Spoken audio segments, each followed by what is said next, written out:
이미 30일 날 했고 그럼 5명은 어디서 왔어요? 특수부대에서 왔습니다. 어디 위치? 대전소도 2명 오고 속초소도 3명 온 거 아니에요? 구체적으로 다 있는데 그렇게 쏘기려고 뭐 어떻게 해요? 그리고 그 계엄군에게는 명령을 언제 내렸습니까? 계엄 군의 명령을 내릴 수준의 조직이 없어가지고 그건 미처 하지 않았습니다. 명령도 내리지 않고 군부대가 출동합니까? 계엄군으로? 윤석열 내란 추계를 여기에 데려다가 명명백백히 밝히고 이 아픈 부분은 고려내야 합니다. 그래야 다시 무너진 국격이 살아납니다. 그리고 민주주의를 다시 회복할 수가 있습니다. 군의 명예도 다시 찾을 수가 있습니다. 여기에 와서 국민께 사죄하고 해야지. 뭐가 떳떳하다고 지작사령관은 우리 지역사회는 한 명의 계엄군도 없었다. 당신을 살린 사람을 그렇게 내치는 게 어디 있어요? 홍차장이야말로 유일하게 현 정부에서 고위급 중에서 대통령 비상계엄 잘못됐다는 것을 묵살한 사람이에요. 그런데 저렇게 보직해임 시키고 7월 4일날 버젓이 회식하면서 아이고 못 갔다. 대한민국의 장관들이 너무나 지금하다. 그 HID 한 30여 명 판교에 있는 부대에서 대기했다 그랬죠. 특수인원은 5명이 포함되어 있고 대기하고 있는 규모가 30여 명이었습니다. 총. 그 대기하고 있는 나머지 23명은 어떤 부류의 그냥 저희 사령부 소속이 임무를 수행한 인원들입니다. 어떤 능력을 가진 부대죠? 그 내용은 좀 제한됩니다. 말씀드리면. 네. 그러면 그 30명 모두 그 다음날 성관이로 가려고 했나요? 일단 지시받은 인물은 그렇게 지시를 받았습니다. 그럼 마침에 내가 20명 대기하고 있다 그랬는데 왜 부인을 했어요? 그 20명이라는 그 장소를 의원님께서 어떻게 말씀을 하셨습니까? 상교 모처에 있다 그랬잖아요. 그 규모가 사실 20명 규모라고 내가 그랬는데. 규모가 달랐기 때문에 그렇게 제가 이야기를 했습니다. 그러면 30명이라고 얘기를 정정을 해야지. 전혀 딱 잡아떼고 말이야. 그리고 이 인원들 올 때 한 4박 5일 정도 짐을 싸서 오라고 했는데 임무 기간을 한 5일로 잡았나요? 상부에서 지시받기를 며칠 정도 대기할 수 있다라는 그 뉘앙스로 제가 지시를 받았고 그래서 며칠 정도 생활할 수 있는 준비를 해오라고 제가 지시를 했습니다. 며칠이에요? 정확하지 않습니다. 아니 며칠 지시했어요? 며칠로? 3, 4일 정도 제가 지시한 것으로 기억합니다. 그러니까 아까는 또 부인하더니 정보사령관 왜 그래요? 아까 의원님께서 제가 오전에 내가 이런 질문했을 때 다 부인하더니 지금은 또 인정하고. 그 제대로 답변하실 그 기회를 안 주셨고 그때는 팩트가 달랐기 때문에 제가 그렇게 말씀을 그럼 이거 말고 또 어떤 임무가 있었어요? 다른 임무는 없었습니다. 정확하게 말씀드리면 저희가 투입된 10명 임무를 수행했고 나머지는 지금 말씀드린 그 인원들의 대기 상태를 유지하다가 상황이 종료됐습니다. 여기에는 지휘했던 인원이 도청부대 지휘관도 있었죠. 그런 임무는 저희가 수행하지 않습니다. 없습니다. 그 비밀이라서 그렇게 하는 것 같은데 그 임무를 수행한 것 같아요. 9시까지 했나요? 그 다음날? 도청 임무를? 그런 임무를 수행한 적이 없고 저희가 제가 새벽 5시 30분경에 교육을 하고 그 다음에 다 복귀를 시켰습니다. 그 다음에 그 정보사에서는 점조직으로 한 35명 규모의 소령, 중령, 영관급들을 결사대처럼 사조직으로 구성을 1분 더 드리세요. 모르고 있습니다. 검찰단장 그 조사할 때 이것도 조사하세요. 거기 전 예비역 노상원인가 그 장군을 비롯해서 현역 점조직으로 이렇게 됐어요. 지금 사령관도 정보본부장 상급자를 경유하지 않고 임무를 수행하고 또 사령관도 마찬가지 밑에 정상적인 계통으로 하지 않고 이렇게 하고 있어요. 완전히 이거는 지난번에 요원 유출이 돼서 그렇게 문제가 되고도 지금 또 이 작당을 하고 있는 거예요. 언제부터 이렇게 관여했어요? 인원 선발 언제 했나요? 10월 30일 날 했죠? 아닙니다. 사이드 인원 5명 추천하라 했잖아요. 잘 능력 있는 사람. 그런 사실 없고 그럼 언제 인원을 아까 말씀드린 것처럼 당일날 점심 때쯤에 지시를 받았고 그 지시를 오후에 1분 더 드리겠습니다. 16시경에 제가 지시를 했습니다.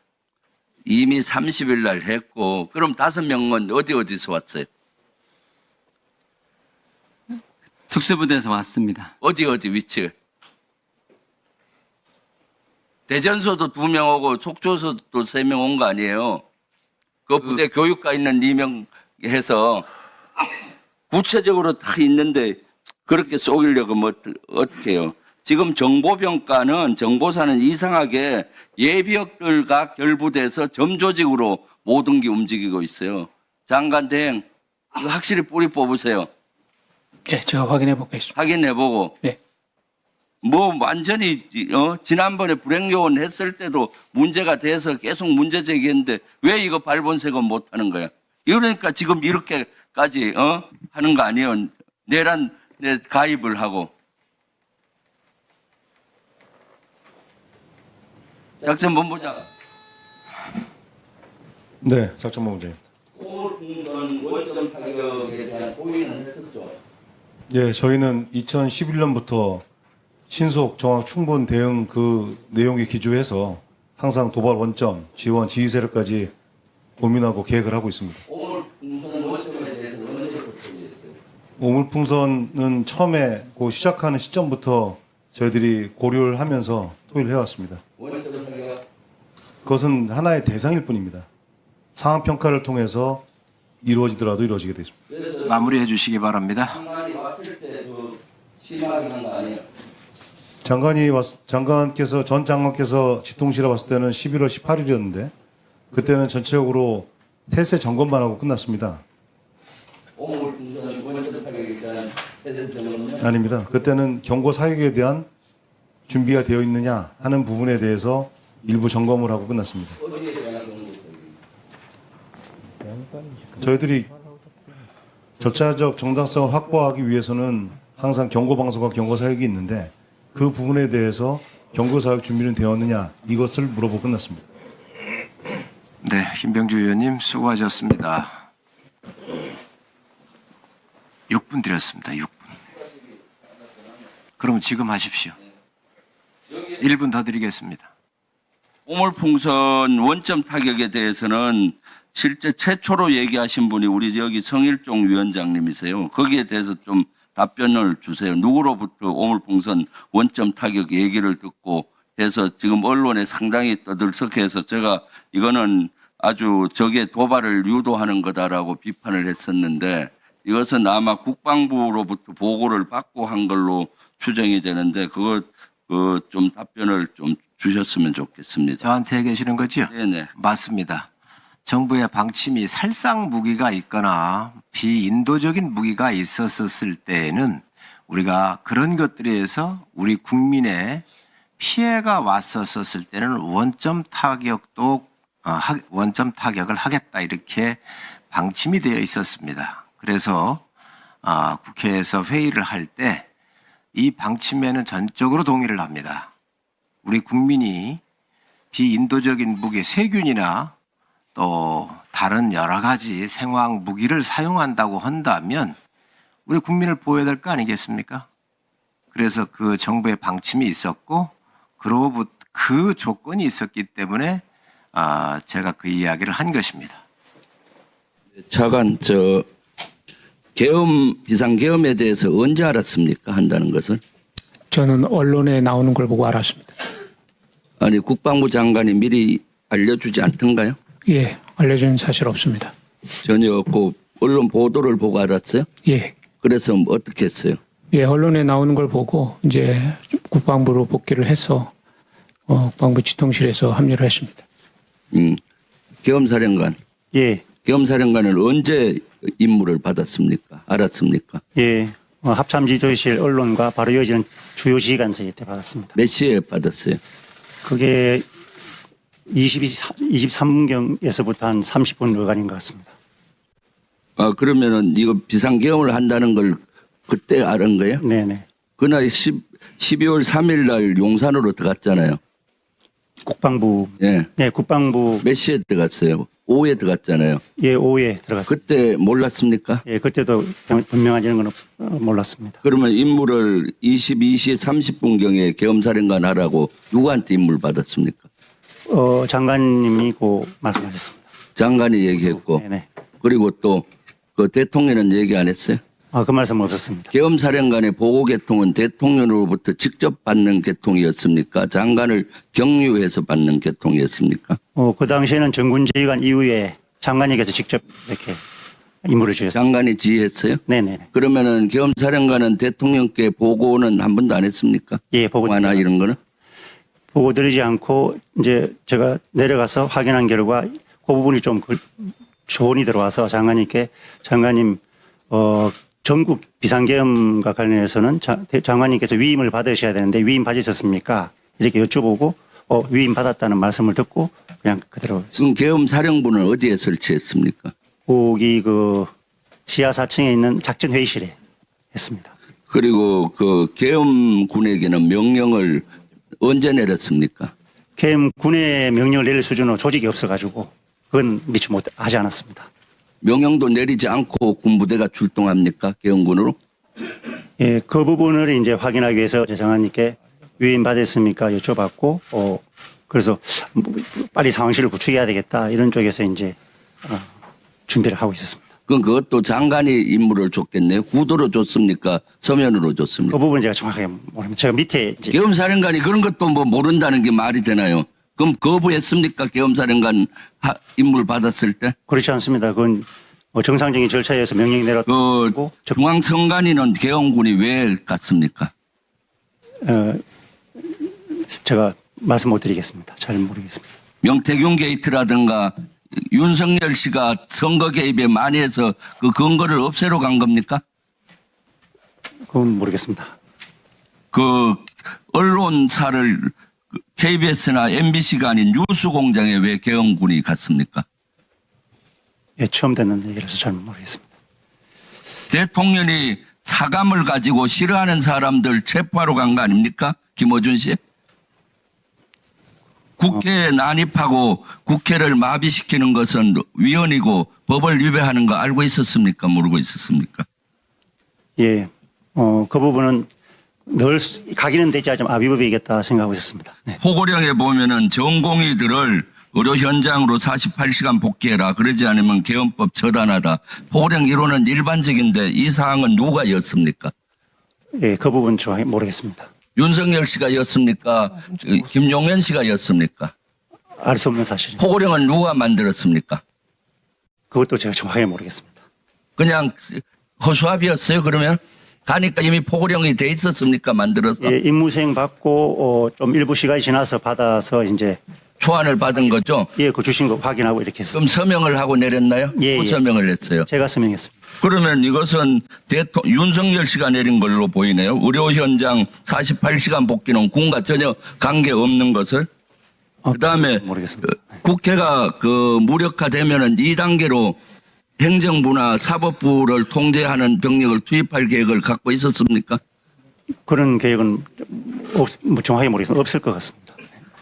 차관, 예. 지금 그 계엄사령관 비롯해서 윤석열 씨, 김용현 또 관련된 사람은 내란죄 현행범입니다. 현행범은 군 수사기관이나 군 기관에서도 체포하고 수사를 당장 해야 된다고 보는데 지금 당장 임무 내려야 된다고 생각하는데 어떻게 생각하세요? 예, 그 관련된 것에 대한 적법 문제에 대해서 판단을 하고 필요하다 그러면은 어떤 근 조치를 해나갈 수 있도록 하겠습니다. 지금 장관 대리가 차관이 하고 있나요? 예, 그렇습니다. 그럼 당장 지금 윤석열 씨나 여기 있는 계엄사령관이나 관련자들은 다 내란죄 현행범입니다. 당장 체포해서 수사하세요. 11.6대 군이 김대규를 다 체포해서 수사했듯이 당장 체포해서 수사하세요. 꺼낸 거는 현장에서 기록되어 있는 거 아닙니까? 장관 어떻게 생각해요? 예, 지금 제가 계엄사령부가 구성이 됐고 1년에 진행됐던 그런 것들에 대해서 정확한 사실관계를 확인하지 못하고 있고 그 부분에 대해서는 사실관계가 확인이 되면 거기에 맞는 적법한 조치가 이루어질 거라고 생각하고 조치를 하겠습니다. 사실관계는 만천하에 드러났는데 아직 사실관계로 모른다는 게 장관 대리인이 차관이 할 얘기요? 차관도 이때 가서 다 파악을 했을 거 아닙니까? 예, 그 관련된 모든 지시들이 뭐 장관님, 그다음 계엄사령부 또 실제로 있는 사령관들한테 전파가 됐고 사실은 뭐 저희들이 개입할 수 있는 여지가 없었는데 하여튼 네, 확인하겠습니다. 김병주 의원님, 다른 의원님들이 있으시기 때문에 예. 대서특필 되겠죠. 국격도 떨어지겠죠. 근데 국격은 지금 내란으로 인해서 이렇게 국격에 떨어뜨린 사람의 주범이 누굽니까? 지금 국제적으로 진짜 우리가 선진국이고 민주주의의 꽃을 피웠던 나라가 하루아침에 추락을 했습니다. 그런데도 불구하고 죄를 반성은 못할 망정 지금 간저에 숨어서 저렇게 자기의 충성했던 경호처 직원들까지 다 범법자로 만들고 있습니다. 군에 헌신했던 이 많은 우리 군 지휘관들과 장병들을 범법자로 만들었습니다.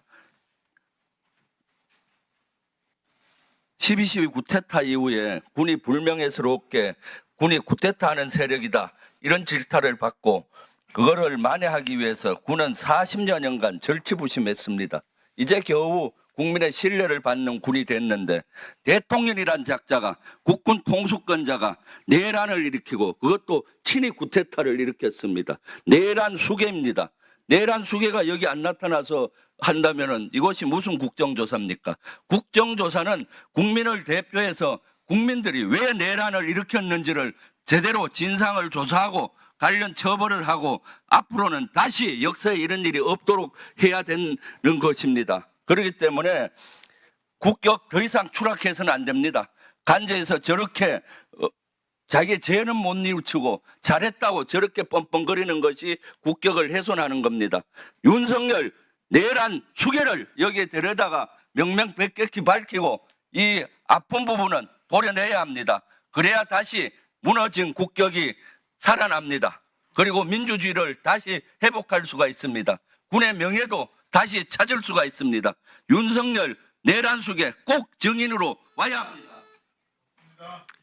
네, 의원님들 이 증인에 대한 토론이 다 대동소이할 것 같은데 그럼 박 의원님 말씀해 주십시오. 박기태 의원. 네, 알겠습니다.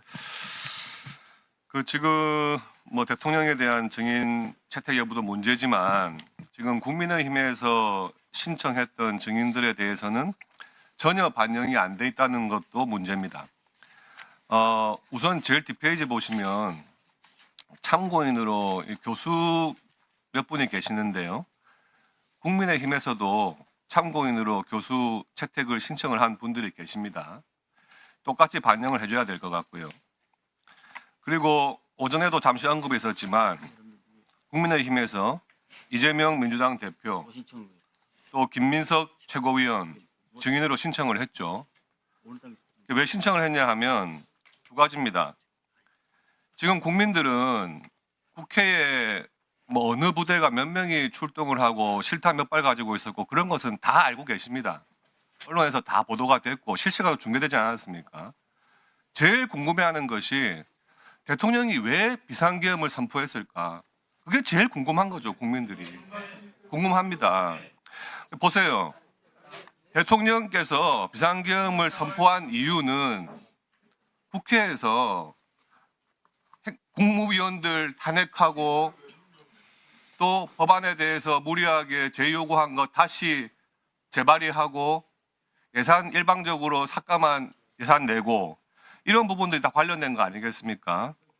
여러분들 그러한 내용들이 비상계엄의 원인과 관계가 없다고 생각을 하신다면 여기 민주당에서 지금 신청한 증인 중에 보세요. 명태균이라고 있잖아요. 명태균이 왜 여러분들 증인으로 필요하다고 생각합니까? 결국에 여러분들 뻔한 거 아닙니까? 명태균이 황금폰에서 나왔으니까 윤석열 대통령이 화들짝 해가지고 비상계엄 한 거 아니냐. 그런 증인 신청하려고 하는 거 아닙니까? 비상계엄을 원인을 밝히는데 필요한 증인이라면 명태균과 같은 상황에서 이재명 대표 나와야죠. 그리고 누구보다도 그런 걸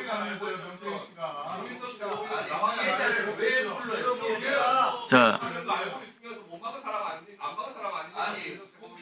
네, 알겠습니다. 자, 조용하세요. 백혜련 의원 말씀하십시오. 인신공격하지 마세요. 백혜련 의원.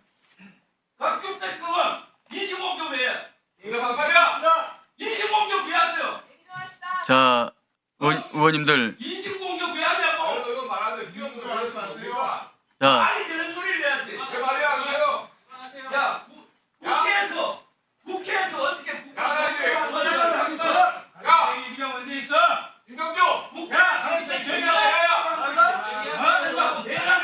자, 의원님들. 의원님들. 자, 가만히 계십시오. 가만히 계십시오. 이러시면은 경호권 발동합니다. 가만히 계세요. 자, 백혜련 의원 말씀하세요. 뭐 지금 떠나는 사람이 누굽니까? 오전에 의장만 떠나네. 강호필 대장하고 의장하고 35선. 근데 지금 35선은 좀 이따 저 향토사단은 이따 보내겠습니다. 일단 그럼 강호필하고 김명수 의장만 질의하십시오. 지작사령관. 네. 지작사령관은 지구계엄사령부 아까 설치하는데 한 2시간 걸렸다 했죠. 2시간 걸린 게 아니고 설치 준비 중에 상황 종료됐습니다. 어디까지 설치했어요? 그러니까 그 상황실 내부에 C4I 구성하고 인원 몇 실로 구성하려고 했어요? 원래 매뉴얼이 있는데 그대로가 아니고 제가 보고받기로는 제가 이제 상황실에는 안 갔습니다. 저는 전방위 대비태세에 그걸 좀 챙겨. 아니 그러니까 지작사령관이 지구계엄사령관 아니에요. 저희 그다음에 그 예하에 지역계엄사령관 몇 개 설치했어요? 지역 계엄사는 5개인데 5개 지역 어디 계엄사 상황실 구성 무슨 보안이에요? 보안은 지금 보안 따지면 여기 있는 사람 다 보안이지. 간섭하지 마세요. 그래서 몇 개 지역사령관 만들었어요. 만들지 않았고 알아서 판단하겠죠. 상황실 구성을 하다가 상황이 종료가 되었습니다. 그러면은 지작사령관은 지금 위증을 하고 있어요. 조금 전에 내 들어보니까 지작사에는 계엄군 한 명도 없었다 하는데 지구계엄사령관하고 지역계엄사령관 군단장들 다 계엄사령관인데 뭔 소리를 하는 거야? 임명이 안 됐습니다. 무슨 임명이 안 돼? 안 되기는요? 절차대로 하면 관련 법규에 지구계엄사령관과 지역계엄사령관은 계엄사령관이 임명을 하고 임명장을 내려주게 돼 있고 하여튼 임명장을 못 받았지만은 설치를 하다가 중지한 거 아니에요? 그러니까 정식으로 거기에 대해서 명령이 내려오거나 하지는 않았습니다. 매뉴얼대로 상황실을 구성을 하고 있었습니다. 거기 그 말이에요. 그다음 이군 단장 앞으로 나와 보세요.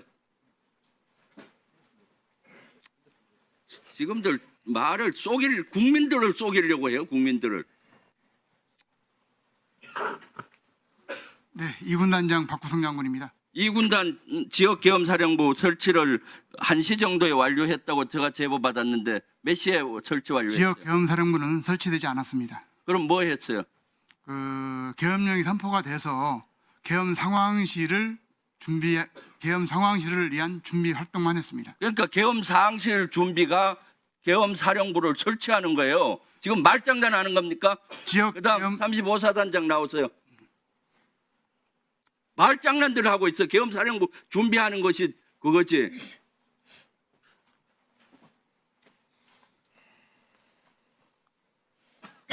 네, 35사단은 계엄사령부 설치 몇 시에 완료했어요? 설치하지 않았습니다. 그럼 뭐 했어요? 경계태세 2급 발령에 따른 군사적 상황을 평가를 하고 거기에 따른 매뉴얼에 따른 조치보를 검토하고 무슨 시행을 했습니다. 설치한 걸로 알고 있는데 알아서 들어가요. 그다음 저기 수방사 작전과정 다시 한번 나와 보세요.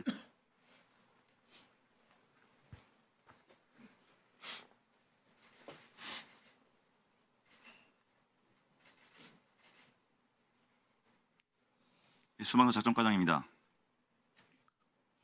수방사가 아까 2시경에 그 병력 증원 요원 계엄사령관한테 임무 받아서 52사, 56사단 파악해서 합참으로 보고했다 했죠. 네, 그리고 계엄에 관련된 초기 사항들은 다 병력 출동 현황 이런 거 합참의 사항 보고했죠.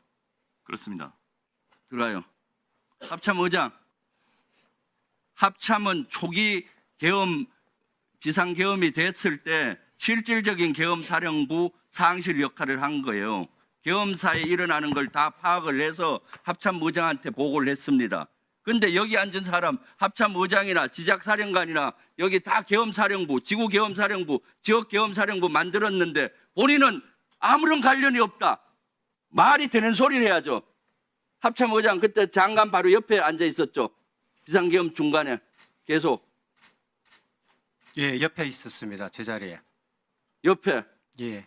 그것이 실제 법적으로는 핵심 목격자이면서 계엄에 대한 부하 수행이나 마찬가지예요. 예. 계엄 초기에는 계엄사령부가 아직 설치 안 돼서 6시간 동안은 합참이 실질적인 상황 파악을 하고 보고한 겁니다. 왜 합참의장은 이 계엄 일어났을 때 반대 못했나요? 그 부분에 대해서는 제가 말씀드렸지 않습니까? 처음에 전화로 보고를 받고 들어오면서 이 상황을 파악할 수가 없었다. 알았어요. 그리고 2시경에 됐어요. 다 관련이 핵심 관련이 있고 여기 있는 장관, 차관도 마찬가지예요. 장관 바로 옆에 앉아 있었죠. 예, 그렇습니다. 가장 핵심 목격자이면서 관련자들이에요. 여기에 와서 국민께 사죄하고 해야지. 뭐가 떳떳하다고 지작사령관은 우리 지작사에는 한 명의 계엄군도 없었다. 본인이 계엄사령관 됐으면서 지구계엄사령관하고 지구계엄사령부 설치하고 예하부대 5개 지역사령부 만들면서 보고받았으면서 왜 위증까지 하고 그래요? 군이 철저히 원인을 규명하고 진상 규명하고 다시는 이러지 않겠다고 해야 되는 거지. 저도 군선배로서 참담합니다. 어떻게 제가 8월달부터 예고했어요. 비상계엄이 일어날 거라고. 그때 왜 제대로 못 보는 거야? 네, 자 수고했습니다. 자 오찬을 위해서 예. 12월 4일 날 한 1시쯤 정무직 회의를 소집했습니까? 아닙니다. 12월 3일 11시 30분으로 나중에 저희 실무자들하고 11시 30분. 그때 맞습니다. 이제 홍장원 1차장도 앞에 앉아서 그 조금 전에 방첩사 지원하라는 지시를 대통령으로 전화를 받았다라고 보고를 받았다고 했죠. 정무직 회의에서는 이 얘기를 하지 않았습니다. 그럼 언제 이 사항을 알았습니까? 정무직 회의가 끝나고 네. 제가 이제 나가려고 하는데 다시 본인이 혼자 찾아와서 그때 저한테 대통령 전화를 받았습니다. 아마 제가 원장님이 제가요 원장이 외국에 있는 거로 생각하신 것 같습니다. 라고 얘기를 했고 그 다음에 방첩사를 지원하라는 말씀을 했다 이렇게 얘기를 했습니다. 그때가 몇 시쯤이었죠? 정무직 회의 끝나고 바로니까 제가 한 10분쯤 회의를 했다고 저희 실무자들이 기억하니까 뭐 11시 한 50분이나 뭐 45분 50분 네. 그거 아닐 겁니다. 정무직 회의할 때 조금 전에 얘기한 것이 국정원은 뭘 할지 모르니까 비상계엄 때 스터디를 해서 아침에 정무직 회의하자고 지시했다 했죠. 그렇습니다. 다양한 아이디어를 내라는 거 아니겠습니까? 그리고 그 끝나고 홍장원 1차장이 방첩사 지원하라는 대통령 전화를 보고했는데 무슨 지시는 했는지 모르겠다라고 얘기했죠. 말씀드려도 됩니까? 예. 우선 정무직 회의에서의 얘기는 그 당시 어느 한 정무직은 저한테 그거는 법령과 매뉴얼을 찾아봐야 될 것 같다. 아니 저 묻는 답변 제가 아이디어를 내자는 게 아니라 하게 되어 있는 그러니까 하게 돼 있는 일이 뭐냐 뭐 그런 거 아니겠어요? 그리고 또 스터디 하라고 그다음에 묻는 것만 답하세요. 그다음 방첩사를 지원하라고 했는데 조금 전에 무슨 지시인지는 몰랐다 하는데 이것은 말이 안 되죠. 대통령 지시가 방첩사 지시한 건데 뭐인지 확인을 안 했단 말이에요. 홍장원 1차장은 당연히 얘기했을 것이고, 그리고 나서 그 다음날 홍 차장이 오후에 야당 대표한테 한번 전화 한번 하시죠. 이것이 어떻게 정치적인 중립 위반이죠? 전화하라는 아이디어를 내는 것이. 저는 그런 민감한 상황에서 한 번도 연락을 하지 않던 야당 대표에게 국정원장이 전화를 하는 것은 정치 개입이라고 생각을 했습니다. 그렇게 판단했습니다. 그러면 국정원장은 저한테 전화하고 저하고 개인적으로 만나면은 정치적 중립 위반한 거 아닙니까? 김병기 의원님 제가 아는 분이니까 연락할 수 있다고 봅니다. 이재명 대표는 저는 한 번도 악수도 해본 적 없는 분입니다. 그것은 좀 말도 안 되는 이유죠. 홍장원 1차장이야말로 실제 이번에 차관 장관급 중에 유일하게 대통령 지시 이거 잘못됐다는 걸 하고 묵살을 함으로써 국정원을 살렸어요. 사실은 차관급 이상 중에 유일하게 홍장원 1차장만 이것은 너무나 잘못됐다 인식하고 이걸 뭉갠 겁니다. 국정원을 살렸고 조태영 원장을 살렸어요. 만약 그 지시대로 했으면은 여기에 지금은 단순히 제가 봤을 때 부하 수행 정도 걸릴 텐데 만약에 그 홍 차장이 했으면 어떻게 되겠어요? 중요 임무 종사자로서 지금 여기 안 있고 구속됐을 거예요. 그런데도 말도 안 되는 뭐 전화하라는 아이디어 낸 걸 가지고 정치적인 중립 위반으로 사표를 써라? 이거 월권행위 아니에요? 제가 직무 범위 내에서 한 일이고 직무 범위가 아니죠. 이것은 대통령 제가- 공산의 지시고 한 건데. 아닙니다. 홍 차장 나와 보세요. 인사 건의를 했고 대통령이 받아들였습니다. 그러니까 직무 권한을 벗어난 거예요. 권한도 아닌데. 저는 인사 건의를 할 당신을 살린 사람을 그렇게 내치는 게 어디 있어요? 그렇게 말씀하시면 안 되시겠습니다. 안 되기는 국민의 눈높이로 보면은 당연히 그런 거지. 홍 차장이야말로 유일하게 현 정부에서 고위급 중에서 대통령 비상계엄 잘못됐다는 것을 묵살한 사람이에요. 그런데 저렇게 보직해임 시키고 파이아웃 시켜요? 해병대 박정훈 대령 똑같은 사례예요. 경호처 경호부장 똑같은 사례예요. 한 말씀만 좀 규정대로 하겠다는데 한 말씀만 좀 드렸으면 직무 좋겠습니다. 배제하잖아요. 홍 차장 5초만 드리면 안 되겠습니까? 나중에 끝나고 하세요. 뭐 5초. 홍 차장님 하나만 질문할게요. 홍 차장이 2차 계엄 가능한 사항이다라고 얘기했는데 이 근거가 뭔가요? 예, 제가 12월 6일 11시 반경에 정보위원장실에서 정보위원장과 여야당 간사에게 12월 3일과 관련된 부분에 있어서의 상황 설명을 해드렸습니다.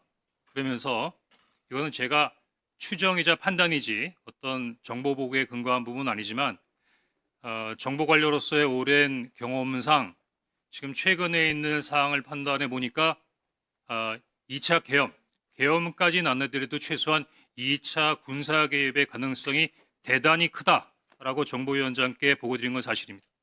왜 근거가 뭡니까? 왜 그렇게 생각해요? 주관적이라고 말씀하실 수 있겠지만 첫 번째는 대통령의 의지십니다. 제가 그 비상계엄 이후에 여러 가지 부분에 있어서의 움직임을 볼 때 대통령께서는 비상계엄이 잘못됐다 또는 대통령 국민에게 사과해야 될 부분이다 또 의지를 꺾지 않고 계시다는 부분들이 여러 가지 부분으로 느낄 수 있었습니다. 두 번째는 그 다음날 김영현 국방장관을 경질합니다. 아마 경질할 수 있는 상황이라고 생각되는데 제가 깜짝 놀란 것은 김영현 장관이 경질된 다음에 그 다음 신임 국방부 장관을 추가 임명하기 위해서 노미네이션 하는데 제가 그때 제 판단으로는 김영현 장관이 뒤로 물러났지만 영향력이 사라진 것은 아니구나. 왜? 김영현 장관의 추천에 의해서 그 후임 국방장관이 추천됐다고 생각하기 때문입니다. 또 하나는 저는 경질했지 않습니까? 안 하겠다 그랬더니.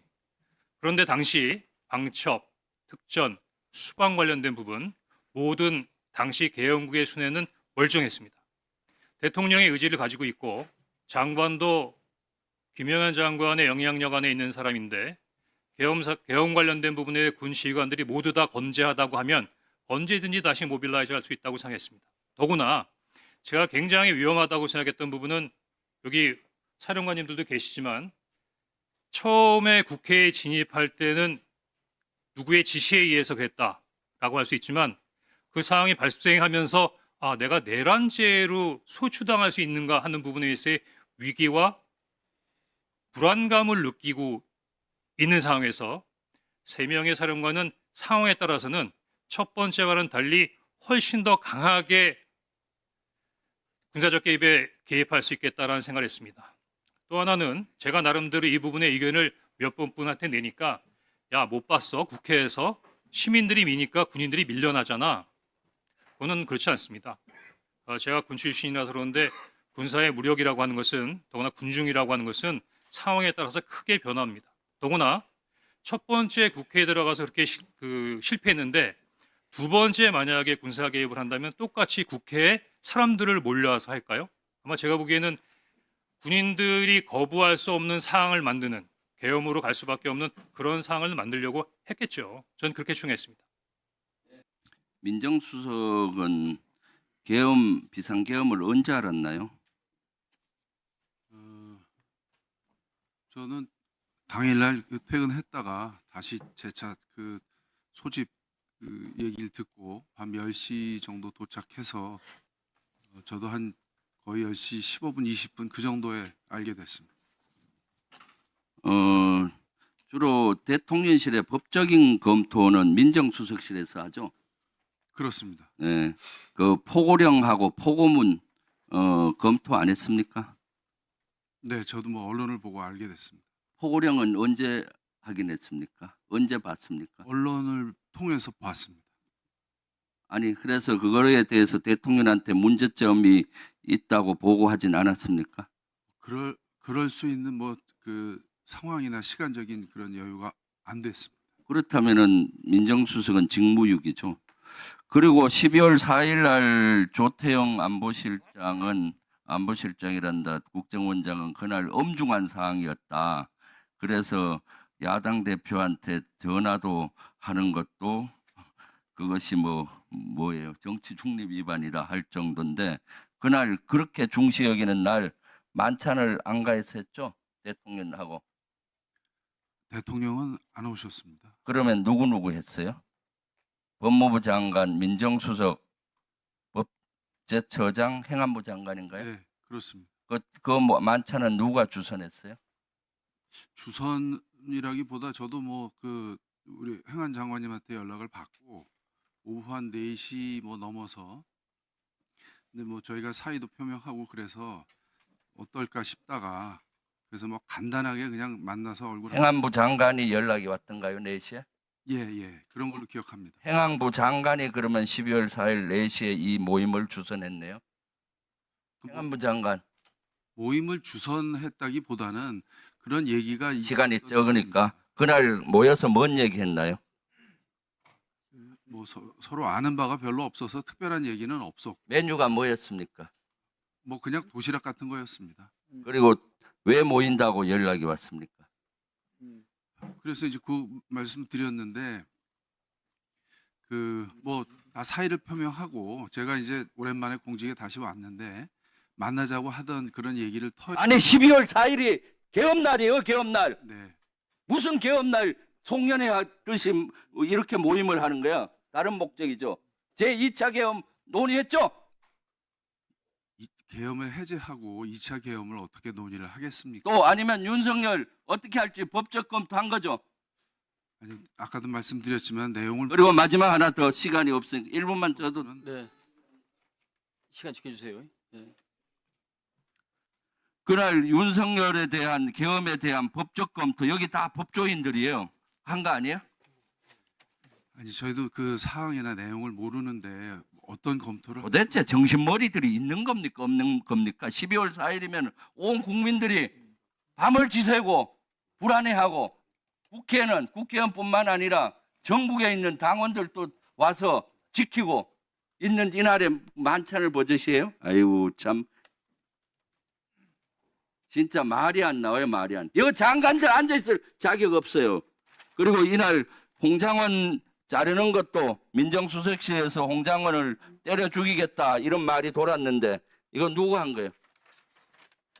홍장원 돈에 대해서 저는 그 진행 상황은 모릅니다. 들어봤죠? 언론에 나왔던 거. 언론에 나온 사항도 뭐 잘 모르겠습니다. 저희가 홍장원 확인한 1차장 잠깐 나와보세요. 홍장원 1차장은 여기에 대해서 들었을 것 같은데 저도 제가 봤을 때 홍장원 1차장 같이 성실히 법과 규정대로 하려고 했던 사람 대통령실에서 자르고 하는 거예요. 12월 4일 날 버젓이 회식하면서 아이고 참 못나도 못났다. 대한민국의 장관들이 너무나 부치기마다. 홍장원 사장 얘기해 보세요. 예, 존경하는 의원님, 지금 제가 몇 가지 얘기한 부분에 대해서 의원님들로부터 지나치게 추정에 의존한 부분에 있어 언급을 한다라고 지적을 받았습니다. 물론 뭐 전원하는 사람이 있었고 추정하는 사람이 있었지만 제가 직접적으로 들어온 부분은 아니기 때문에 그 얘기는 좀 삼가하는 게 좋겠다고 생각됩니다. 하지만 네, 그런 내용을 전원받은 것은 사실입니다. 네.